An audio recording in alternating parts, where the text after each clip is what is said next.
最近有21名中国大学生专程来新加坡，到国立教育学院相关项目交流。他们待了4天，就学一门课，叫《新加坡教育的关键特征》。课程内容包括教育理念、主要政策与框架、教育体系，还有人工智能在教学里的应用。这些学生来自赣南师范大学和江西大学，同时这也是他们第一次办海外高校暑期交流项目。中国学生专程来新加坡学习，这件事本身就很有看点。中国教育体量大，赛道卷为什么偏偏要跑到新加坡来研究教学，而不是去其他国家？一个只有600万人口左右的小国，为什么会变成别人来学教育的地方？今天这篇就来聊聊这4天里他们到底学了什么，以及新加坡的教育经验对其他国家来说到底有什么参考价值。如果真的要找新加坡教育的底座，答案不是名校，也不是天才学生，而是老师。很多家长看教育，第一反应都是哪所学校更强，但从系统角度看，真正决定下限的是大多数老师能不能稳定的教好。新加坡在这件事上做得非常彻底。NIE，也就是国立教育学院，是新加坡唯一的师范学院，隶属南洋理工大学系统。这个设置很关键，因为教师的职前培养、专业标准、教学理念、研究支持和在职进修被放在了一个高度集中的体系里。它带来的最大好处不是好听，而是传导短。教育部定方向，教师培训能很快对齐，学校执行也不容易走样。很多地方不是没有好政策，而是政策一路传到课堂时已经变形了。减负变成放任，项目学习变成做海报，素养教育最后又绕回刷题。问题不在理念，而是在真正执行的人没有被系统训练过。但在新加坡，老师不是主要靠个人悟性摸索，进入岗位之前有统一的专业训练，进入岗位之后也不是毕业就结束，而是持续进修、持续更新。这样做至少有3个结果。第一，标准更一致。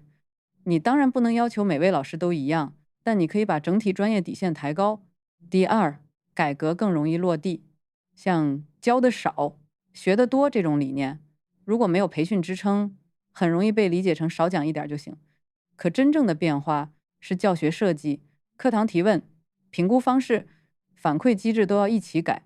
第三，教师成长是连续的，不是一次性的。一个系统如果只靠当年那批优秀老师撑着，迟早会老化。制度能持续更新老师，系统才会稳。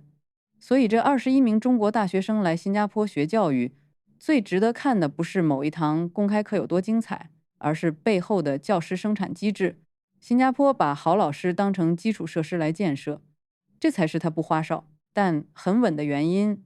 新加坡教育更强的第二层，是他很早就意识到课堂时间不能浪费。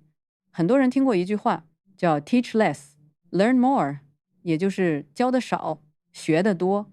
可这句话最容易被误读，它不是少内容，不是少标准，也不是把要求放低，它真正想砍掉的是低效。说白了，不是让孩子学得更轻，而是让老师教得更准。这里最核心的能力叫教学设计。比如同样教一个数学概念，低效做法是老师讲公式，学生背步骤，回家刷很多同类题。更高效的做法会追问学生到底卡在哪，是概念没懂，还是不会迁移，哪些练习必须做，哪些只是重复劳动。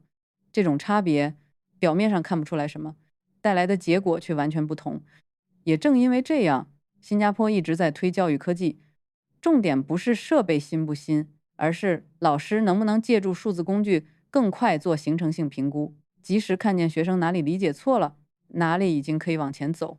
技术在这里不是主角，老师的专业判断才是主角。到了 AI 时代，这个逻辑反而更清楚。机器最擅长的是重复、标准化和批量处理。如果课堂还停留在机械讲授和机械练习，那 AI 迟早会做得更快。老师真正不可替代的价值是提出好问题，组织深学习，发现误解，给出反馈，把知识和现实场景接起来。所以别把新加坡理解成反考试，也别把它理解成轻松教育。它非常现实，学术基础不能丢， PISA 成绩必须稳。同时他也知道未来不能只靠标准答案，所以课堂必须往思考、表达、协作和迁移去走。未来最吃亏的孩子未必是某次分数没那么高的孩子，而是长期只会执行标准答案，不会提问，不会迁移，不会自我修正的孩子。再往下看一层，你会发现新加坡教育最难复制的地方不在课堂，而在它背后的国家逻辑。新加坡为什么会这么重视教育？因为它几乎没有天然资源，市场规模也有限，真正能长期依靠的就是人。所以教育在这里从来不是学校自己的事，而是国家竞争力的一部分。它要培养学生，也要不断更新整个社会的人才能力。这就是为什么新加坡不只盯学校教育，也很重视毕业之后的继续学习。Skills Future 就是很典型的例子，它背后的观念很清楚，教育不是18岁、22岁就结束。一个人进入职场后，仍然要不断补能力、换能力、升能力。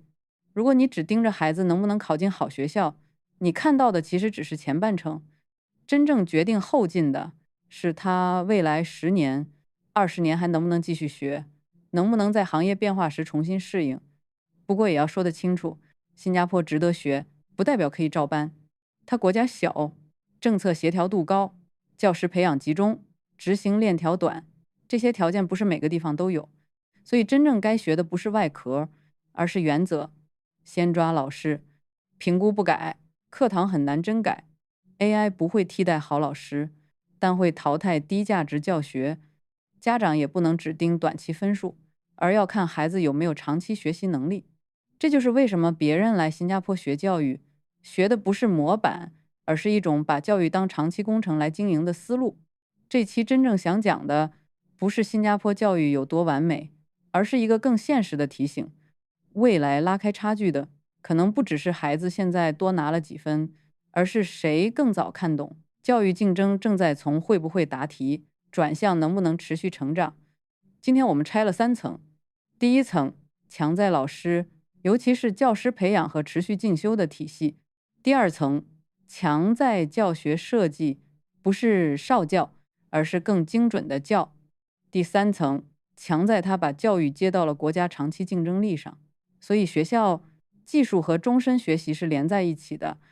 如果你是家长，最值得带走的也许不是我要复制新加坡，而是我要升级自己判断教育的尺。别只看孩子今天会不会做题，也看看他会不会提问，会不会理解，会不会修正自己，会不会在变化里继续学习。如果你认同这一点，欢迎在评论区告诉我，比起分数，你最希望孩子未来拥有哪一种能力？如果你想继续看这种高信息密度的新加坡教育拆解，记得订阅频道。下一期我们继续把家长最容易看错的教育问题讲透。